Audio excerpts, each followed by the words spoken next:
चलिए देखिए lecture 2 start करते हैं। देखो बच्चों, अब अगला टॉपिक है इंडिपेंडेंट इवेंट, ठीक ना। एक आपने देखी डिपेंडेंट इवेंट, अब देखिए इंडिपेंडेंट इवेंट।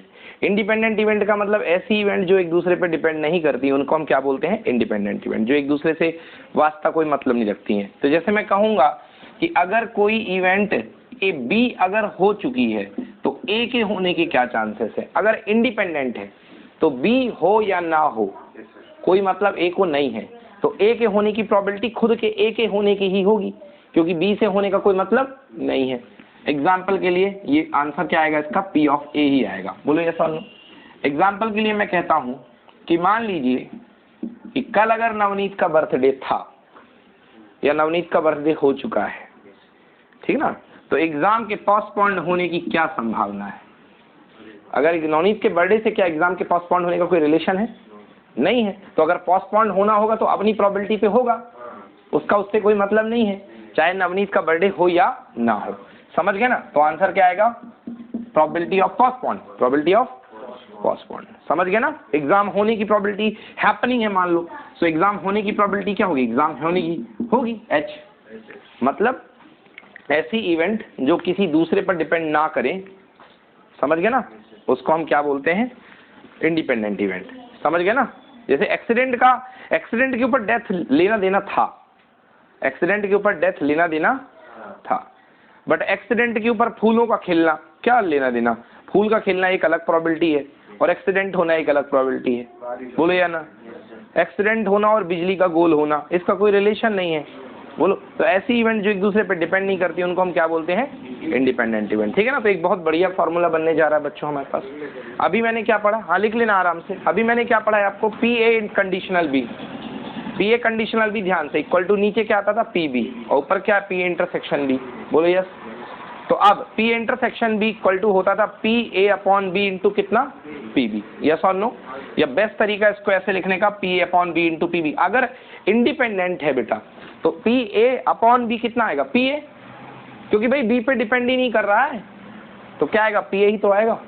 मतलब नया फॉर्मूला क्या बन गया इंटरसेक्शन का, इंडिपेंडेंट के लिए नया फॉर्मूला क्या बना, P A intersection B equal to P A into P B. समझ में आया। तो ये इंडिपेंडेंट इवेंट का केस है, P A intersection B equal to P A into P B. जैसे लास्ट ईयर परमुटेशन कॉम्बिनेशन में आप पढ़ते थे कि एन ए इंटरसेक्शन बी अगर इंडिपेंडेंट है तो केसेस बनते थे एन ए इंटू कितना, N B, N A into N B. ऐसे पी ए इंटरसेक्शन बी अगर इंडिपेंडेंट है तो P A into P B. Clear हो गया ना। बट यदि डिपेंडेंट है तो ये वाला केस, डिपेंडेंट है तो कैसे याद रखोगे, अगर डिपेंडेंट होगा तो आपसे कोई बोला जाएगा P A intersection B equal to, तो कैसे लिखोगे, पी ए, पहले ए को हो जान दो, बोलो यस, मल्टीप्लाइड बाई ए के होने के ऊपर बी को हो जान दो। समझ में आया। ये डिपेंडेंट का केस, ये इंडिपेंडेंट का केस। तो तीन इवेंट अगर मैं बात कर दूं ए बी सी, तो अगर तीन इवेंट इंडिपेंडेंट है ए बी सी तो क्या होगा, P A into P B into P C. समझ में आया। नोट करिए, ये इंडिपेंडेंट इवेंट के लिए लगेगा। सर वो डिपेंडेंट है लिखा है, इंडिपेंडेंट, सो फॉर 3 इंडिपेंडेंट, उसके ऊपर ये वाली लाइन, उसके ऊपर वाला, भाई देखो देखो देखो बनाया है हमने इससे। ये क्या था, ये चीज यूज हुई है, ये चीज यूज हुई है। पहले क्या आता था, यहाँ तक ही आता था, ओरिजिनल फार्मूला तो यही था। बट इंडिपेंडेंट के केस में पी ए कंडीशनल बी क्या बन जाता है, पी ए, बी को भूल जाता है, वो बी से मेरा कोई लेना देना नहीं है, तो यही तो पी ए बनेगा। तो इसकी जगह मैंने ये यूज किया ना, ये यूज किया, तो आंसर क्या है, P A into P B. क्या क्यों लिखा, लिखने वाले तो आप हो ना, क्यों आपको क्वेश्चन थोड़ा लिख के देगा, लिखने वाले तो आप हो। ये पहचानना तो आपका काम है ना कि इंडिपेंडेंट है कि डिपेंडेंट है। भाई मैंने आपको मेन फार्मूला ये पढ़ाया, बोले यस और नो। अब मैंने इस फार्मूले को लिखने के बाद टिप लगा दी, डिस्क्लेमर दे दिया कि भैया इवेंट दोनों इंडिपेंडेंट हैं, तो आपको तुरंत याद आएगा, मतलब बी के होने में ए के होने का कोई हाथ नहीं है। मतलब बी का होना ए के होने पर डिपेंड नहीं करता, बी का होना खुद बी का होना है। तो आप क्या कहोगे, इंडिपेंडेंट के लिए ये बन जाएगा पी ए इंटू कितना, पी बी। आया समझ में, समझ में आया। मतलब मेन फॉर्मूला यही था, बट जब ये इस पे डिपेंड करना छोड़ दिया तो वो तो पी बी ही बचेगा ना, बोलो यस और नो। क्लियर, नोट करिए, ठीक है। आ गया समझ में? रफ कर दूं? चलिए देखिए बच्चों, अब इसका मैं विवाद आपको खत्म कर देता हूं कि आपने कहा सर यहाँ पे आपने लिखा P A intersection B is equal to P A upon B into P B, और यहाँ पे P A intersection B equal to P A into P B आई है, ठीक है ना? अब देखिए ये आप पे डिपेंड करता है कि आप कौन सी इवेंट होने देना चाहते हो। यहाँ मैं बी के ऊपर ए को डिपेंडेंट करवा रहा हूँ, यहाँ मैं ए के ऊपर बी को डिपेंड करवा रहा हूँ। तो मैं दोनों बातें लिख देता हूँ। जैसे आपने लिखा पी ए इंटरसेक्शन बी, अब जानो लॉजिकली लास्ट ईयर पढ़ा होगा कि पी ए इंटरसेक्शन बी और पी बी इंटरसेक्शन ए, ये दोनों क्या होते हैं? इक्वल, चाहे ए के साथ बी हो या बी के साथ ए हो, समझ गए ना? ये दोनों इक्वल होते हैं। अब यदि आपने कहा कि पी ए इंटरसेक्शन बी, दो इवेंट हैं, अब इसका इंटरसेक्शन हम निकालना है, तो पहले ए को हो जान दो। ए के होने की प्रोबेबिलिटी कितनी? पी ए को हो जान दिया। अब ए जब हो चुकी है तो ए कहाँ आएगी बंधु? ए बेस में आएगी कि नहीं आएगी? और ए के ऊपर कौन खेलेगी? बी। अब आया समझ में? अब दूसरा पी ए इंटरसेक्शन बी, या आप इसको बी इंटरसेक्शन ए बोल दो, मगर क्वेश्चन वाले जानबूझ करके बी इंटरसेक्शन ए भी होगा ना तो आपको लिख करके देंगे ए इंटरसेक्शन बी, जिससे आप कंफ्यूज हो जाओ। समझ गए ना? अब पहले अगर आप बी को हो जाने देते हो तो अब बी के ऊपर कौन होगा? ए होगा। आया समझ में? समझ में आया? मीनिंग एक ही है, जरूरत के अनुसार जहां पर जैसा होगा यूज होगा। बोलो यस और नो। अब इस पे फिर से देख लेते हैं, अब इस पे इंडिपेंडेंट वाला केस देख लेते हैं। ध्यान दो बेटा यहाँ पे, अगर मैं कहूँ, काट दो अभी, अगर मैं कहूंगा कि ए और बी इंडिपेंडेंट है, अगर मैं कहूंगा ए और बी इंडिपेंडेंट है, तो ए पे बी डिपेंड करेगा क्या? करेगा क्या? नहीं करेगा यार। क्या सुन रहे हो तुम लोग? जवाब ही नहीं देते हो। मैं बोलूंगा ए और बी इंडिपेंडेंट है, तो क्या ए और बी डिपेंड करेंगे एक दूसरे पे? नहीं करेंगे। इंडिपेंडेंट है तो नहीं करेंगे। मतलब पी बी अपॉन ए कितना आएगा? P B. तो आंसर क्या हुआ? P A into P B, independent के केस में। अच्छा दूसरा बताओ, पी ए अपॉन बी तब क्या आएगा इंडिपेंडेंट के? P A. तो P B A intersection B क्या बनेगा? P B into P A. बात तो वही हुई ना? वही हुई ना? तो नोट कर लो। अब चलिए अगला लिखिए topic, theorem of total probability. Theorem of total probability, total probability पर थ्योरम।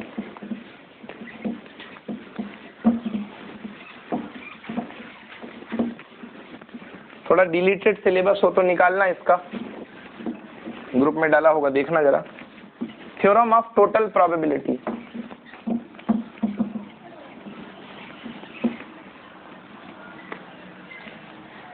ये बहुत अद्भुत चीज है।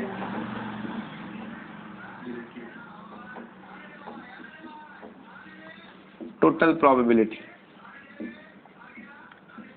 इसको हम अपने बिल्कुल एक दूसरे तरीके से समझाते हैं, आपको बहुत मजा आता है इसको समझने में। देखिएगा, मान लो बच्चों ये कोई यूनिवर्सल सेट है U, हाँ मिल गया? दिखाओ जरा। ओके, मीन एंड वेरिएंस अलग हो गया है, binomial distribution, mean and variance, ठीक है, ओके नो प्रॉब्लम। चलिए देखिए, मान लीजिए कोई ये सेट है, ये कोई सेट है,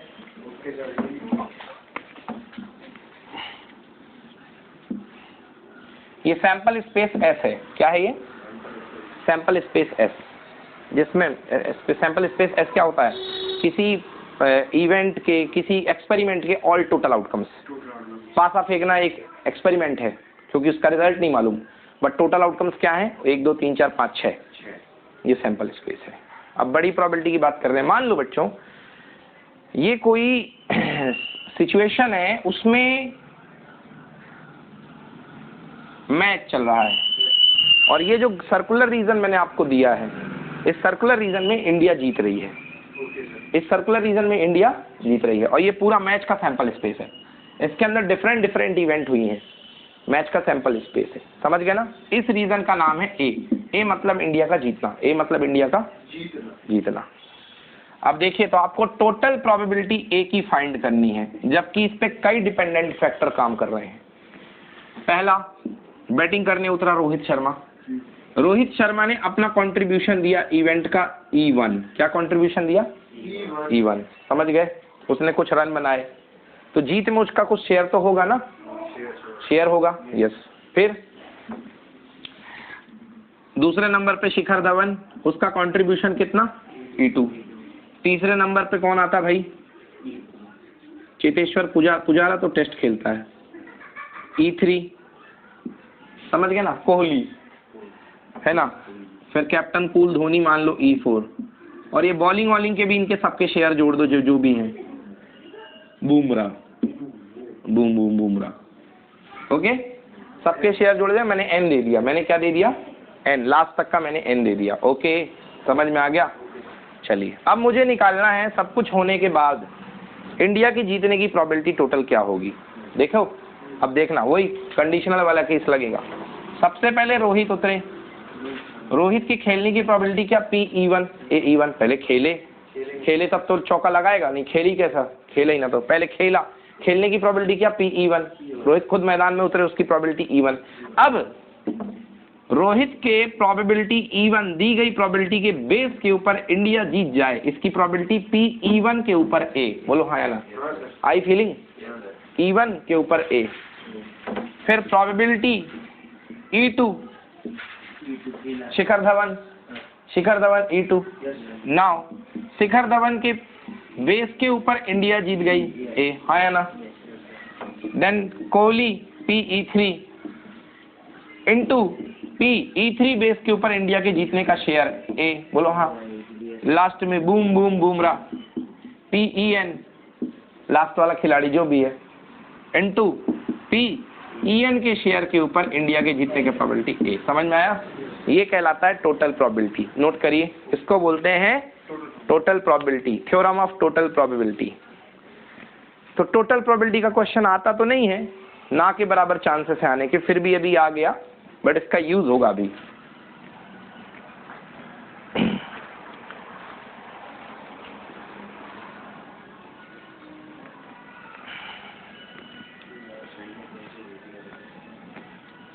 मतलब आपको इसमें पता क्या रहेगा, आपको इस प्रॉब्लम में E1 के ऊपर A, E2 के ऊपर A, E3 के ऊपर A, E4 के ऊपर A, ये पता रहेगा, ठीक है।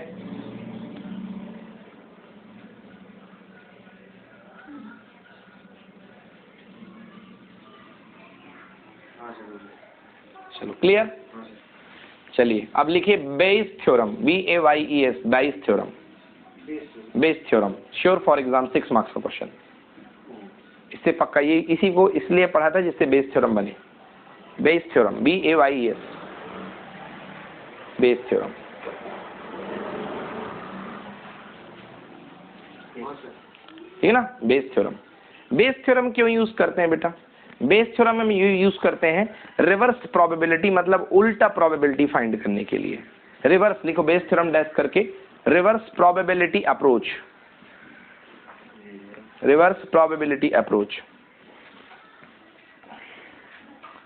कभी भी आपको उल्टा प्रोबेबिलिटी का सवाल मिल जाए, समझ जाना ये बेस थ्योरम है। अच्छा ये बताओ, पांड्या के सेंचुरी मारने पर इंडिया जीतती है कि जीतने पर इंडिया की सेंचुरी पड़ती है? पहली वाली ना, मतलब सही बात क्या है, सेंचुरी मारे और इंडिया जीते, है ना, जीतने के बाद थोड़ा ना सेंचुरी लगेगी।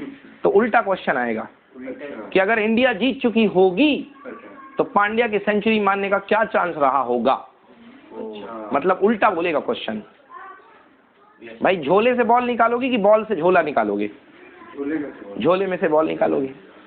तो क्वेश्चन आएगा अगर निकाली गई गेंद रेड है तो बताइए झोला नंबर B से निकाली गई है, मतलब बॉल देके झोले की पहचान करेगा, बॉल देके झोली की पहचान देगा, टीम को जिता करके खिलाड़ी की पहचान होगी, समझ गया ना, है ना, हाँ बड़ी इवेंट पहले होगी, तो ये उल्टा प्रोबेबिलिटी होगा, ठीक है ना। अगर इंडिया जीत चुकी है तो तेंदुलकर के सेंचुरी मारने की प्रोबेबिलिटी क्या होगी, मतलब नीचे मेन इवेंट और ऊपर पर्टिकुलर इवेंट। तो देखिए कैसे, मान लें आपसे कह दिया P अगर इंडिया जीत चुकी है तो A हो चुका है, तो बताइए पांड्या, मान लो पांड्या बैठा 5 नंबर पे, तो पांड्या की इवेंट ये है E5, ये मान लो, समझ में आया, E5, तो P E5 और अपॉन में क्या A, देखो बेटा ध्यान से, मैंने क्या पढ़ाया आज आप लोगों को, that is equal to PE5 upon A. Conditional probability मैंने क्या पढ़ाई थी स्टार्ट में, PE5 इंटरसेक्शन ए। बोलो मेरे पहला फॉर्मूला यही था कि नहीं था? PA conditional B equal to PA intersection B upon PA। बोलो हाँ या ना? चलिए अब PA मतलब ये अभी जो पढ़ाया, ये देखो PA, सबके शेयर नीचे भर दो, हाँ या ना?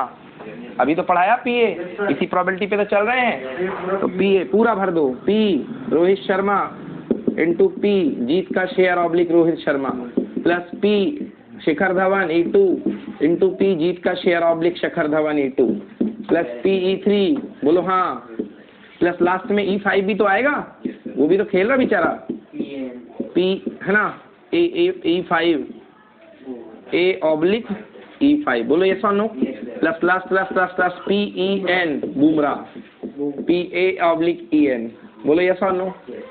ऊपर बाकी है बट E5। तो अभी मैंने इंटरसेक्शन में आपको डिपेंडेंट इवेंट लिखना बताया था, क्या पहले लिख दो E5, बोलो यस और no, dot PA upon E5, मतलब इसी में से एक कोई चुनना पड़ेगा, ये वाला, उसका शेयर अपॉन टोटल शेयर, तो उसका शेयर टोटल इतना ही तो था अपॉन टोटल शेयर। तो ये उल्टा प्रोबेबिलिटी आ जाएगी कि अगर इंडिया जीत चुकी है तो पांड्या के सेंचुरी मारने की प्रोबेबिलिटी क्या रही होगी, हाँ ये पूरा निकालना पड़ेगा, रिवर्स प्रोबेबिलिटी, समझ गए? नोट करिए आंसर ये होगा। यस, इसको पूरा सॉल्व करके आंसर आएगा, नोट करिए आराम से पहले। चलिए अब इसका चैप्टर का last topic, probability distribution based upon random variable. Random का मतलब जो चीज बदले, वेरिएबल का मतलब बदले, रैंडम मतलब जो फिक्स ना रहे, ठीक ना। टॉपिक है probability distribution based on random variable. बच्चों रैंडम वेरिएबल को किससे सिलेक्ट करते हैं? एक्स से। रैंडम वेरिएबल को क्या किससे सिलेक्ट करते हैं? एक्स से। एक्स से रिप्रेजेंट करते हैं और एक्स एक वैल्यू हुआ करती है, एक्स एक वैल्यू हुआ करती है। डोंट वरी, अभी सब समझ में आएगा। बच्चों देखिए, मान लो रैंडम वेरिएबल कौन देगा आपको? क्वेश्चन देगा, चिंता करने की जरूरत नहीं, आपको क्वेश्चन देगा कि प्रोबेबिलिटी डिस्ट्रीब्यूशन बनाओ, प्रोबेबिलिटी डिस्ट्रीब्यूशन बनाओ। किस पर बनाओ? नंबर ऑफ हेड्स पर बनाओ। तो तुरंत लिख देना x equal to number of heads, समझते जाओ, बिल्कुल डिस्टर्ब मत हो। नंबर ऑफ हेड्स, अगर क्वेश्चन ने बोल दिया प्रोबेबिलिटी डिस्ट्रीब्यूशन बनाओ, एक परिवार में 3 बच्चे पैदा हुए, समझ गए ना, एक परिवार में 3 बच्चे पैदा हुए, तो उसमें होने वाले लड़कों की संख्या का प्रोबेबिलिटी डिस्ट्रीब्यूशन बनाओ।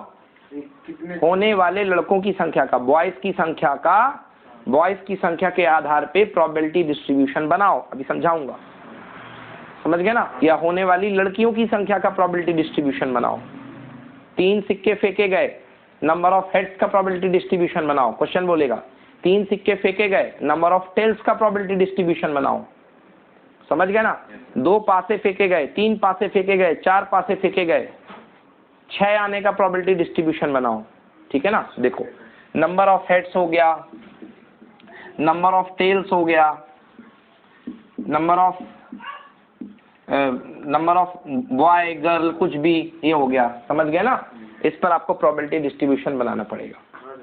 चलिए अब स्टार्ट करते हैं, एक प्रॉब्लम से आपको समझा देंगे वो कैसा होगा, ठीक है ना। चलिए एग्जाम्पल, एक फैमिली में 3 बच्चे होते हैं, एक फैमिली में 3 बच्चे होते हैं, ठीक ना। अब आपको बनाना है x, बोला गया क्वेश्चन में, in a family there are 3 children, form a probability distribution on number of boys, on number of boys.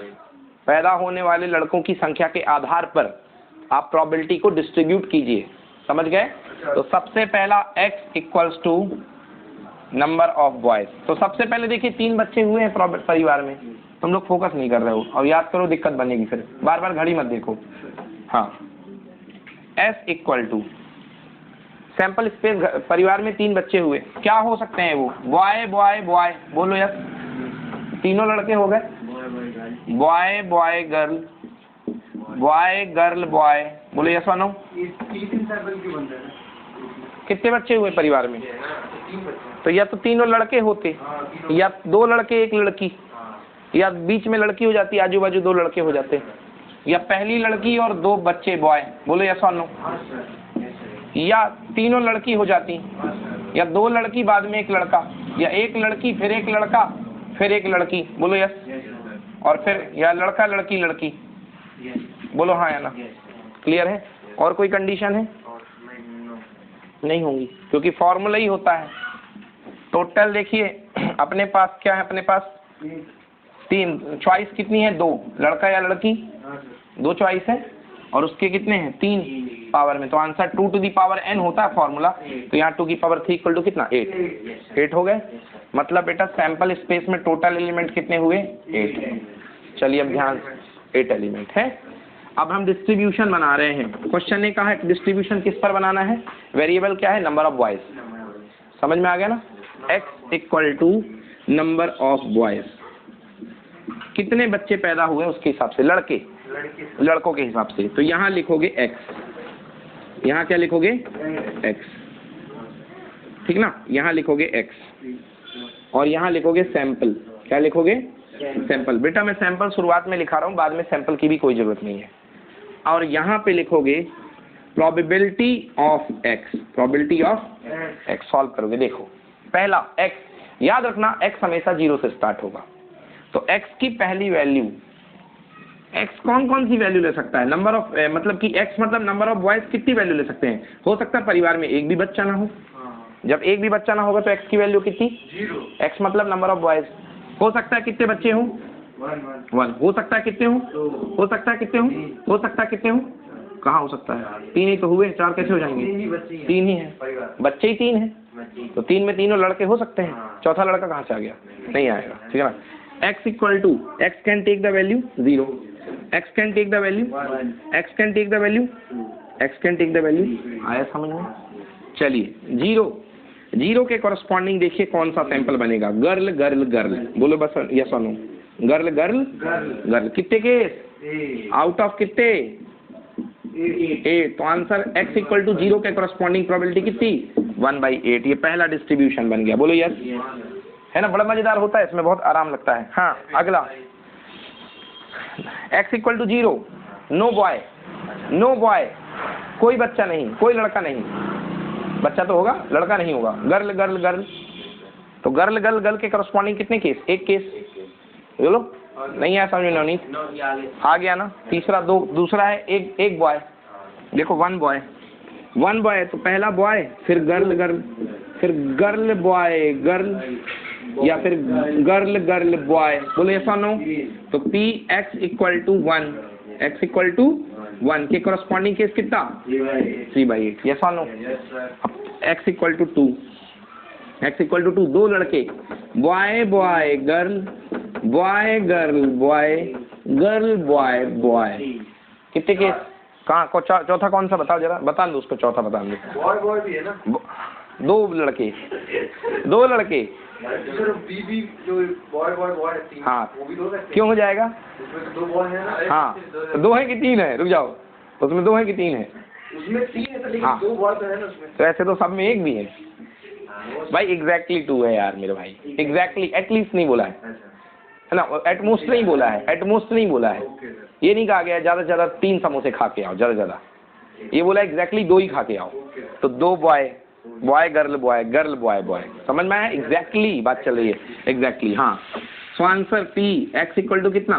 2। बोलो कितने केस? 3/8। समझ में आया? 3/8। अब 3, तीनों लड़के।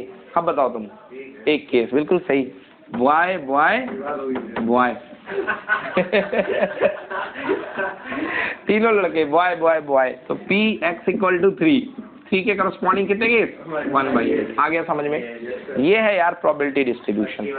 बस ये टेबल बनानी है। अब एक बात याद रखना, ये पूरा एक्सपेरिमेंट आ गया इसमें ना। अब इसको देख करके आप कभी भी पता लगा सकते हो कि किसकी इवेंट क्या होगी। कोई बोले एक भी बच्चा, एक भी लड़का ना हो, 1/8। एक लड़का हो 3/8, मतलब ये डिस्ट्रीब्यूशन है। और आपको पता है कि पूरे एक्सपेरिमेंट की प्रोबेबिलिटी क्या होती है 1।